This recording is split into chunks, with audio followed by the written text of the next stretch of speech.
Bwana Yesu asifiwe, wana na binti za Mungu popote pale mlipo. Ninamshukuru Mwenyezi Mungu kwa nafasi hii nyingine ambayo nimekuja kuleta ufafanuzi wa jicho la kulia linapocheza. Hii kilo imekaaje?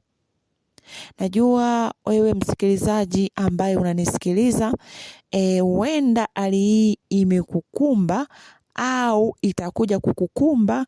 Kwa hiyo ninataka nielezee ili utakapotukiwa na hali hii ujue nini na nini nifanye, au wapi na wapi nipite ili niweze kuwa salama.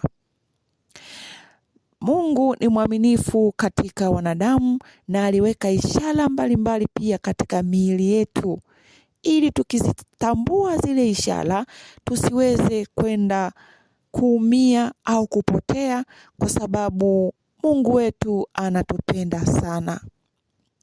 Nitakwenda moja kwa moja kulielezea jicho hili la kulia kiroho zaidi kwa msaada wa Roho Mtakatifu mwenyewe. Ninaongea hivi nikiwa na uhakika 100%, kwa sababu nimefanyia uchunguzi nikajiridhisha, na ndio maana nimeleta hapa na nikimwomba Mwenyezi Mungu anisaidie kuweza kuongea katika hali ya usahihi. Jicho la kulia limebeba ishara kubwa sana kiroho. Kwa hiyo unapoona linacheza upande wa juu, hii ni ishara ya kwamba linakuelezea kwamba kuna jambo linakuja mbele yako ambalo litakufanya ufurahi sana.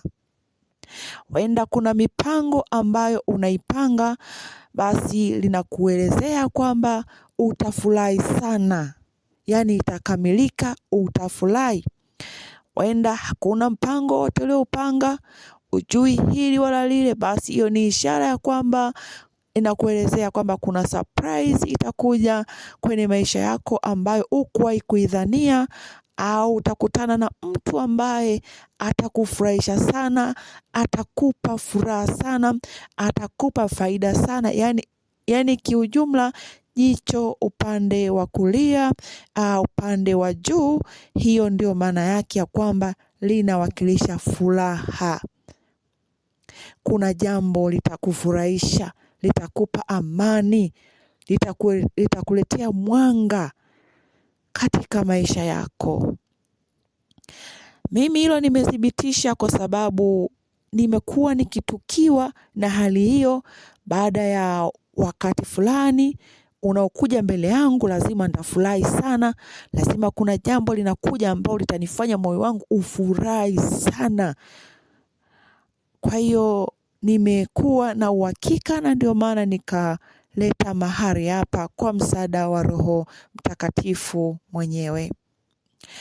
Lakini pia nikienda kuelezea jicho la kulia upande wa chini unaelezea tofauti kidogo na upande wa juu, lakini inajikita mule katika hali ya matokeo mazuri. Sasa upande wa chini upo hivi.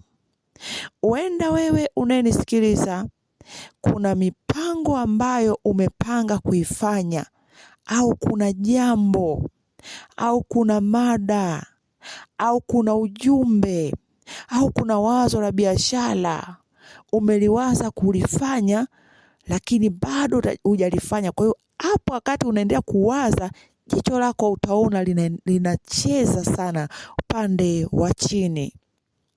Hapo unajuzwa ya kwamba uwe makini katika hiki na unisikilize, itakusaidia.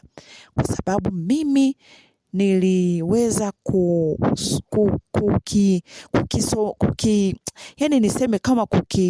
kukifanyia uchunguzi wa kina, na nimeona kabisa matokeo kabisa.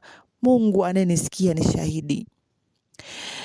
Basi hii jicho upande wa chini, inabidi uwe makini kujiangalia wazo lako la ndani.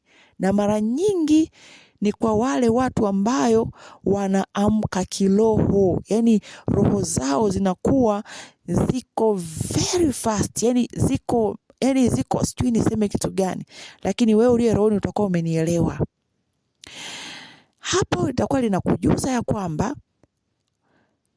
lile ambalo unaliwaza kulifanya, uangalie ya kwamba kama unafikiri hilo swala litakuletea shida. Kuna mwingine anasema nitafanya biashara, lakini biashara hii italetea shida hii. Naona kama italetea hasara. Jicho linacheza, kwa jicho linakujulisha hiyo taarifa ambayo inakuelezea ndani yako ndio sahihi. Kwa hiyo achana nayo. Hiyo biashara achana nayo. Ukienda kuifanya utaanguka. Lakini kwa upande mwingine unakuta kuna jambo au kuna mada au kuna ujumbe au kuna tukio au kuna biashara au kuna mpango wote ambao uko kwenye kichwa chako unakuzunguka na bado uja ufanyia kazi, lakini wakati unaendelea na wazo hilo, jicho lako linacheza sana. Sasa unawaza, nataka ninunue shamba. Shamba lile nikilinunua litanipa faida. Faida ile itakuwa kubwa sana. Basi hilo ndio jibu. Jicho lako linakusemesha wazo unaloliwazia. Kama ndio, ndio. Kama hapana, hapana. Kwa hiyo kuwa makini sana. Makini sana. Mwingine utakuta umeletewa taarifa kwamba bwana kuna jambo natakiwa tulifanye, lakini saa hiyo unakuta jicho lako linacheza la chini upande wa kulia. Hapo wewe jiangalie nafsi yako ya ndani. Angalia sauti yako ya ndani inakuzungumziaje, kwamba mpango mkakati ni mzuri. Yaani unakuta moyo wako una amani na hicho kitu, ujue utafanikiwa, lakini ukikuta hauna amani, jicho linacheza. Yaani ni kama unakonyezwa hivi. Kwa kile ambacho akili yako inakuelezea au roho yako ndani anakuelezea.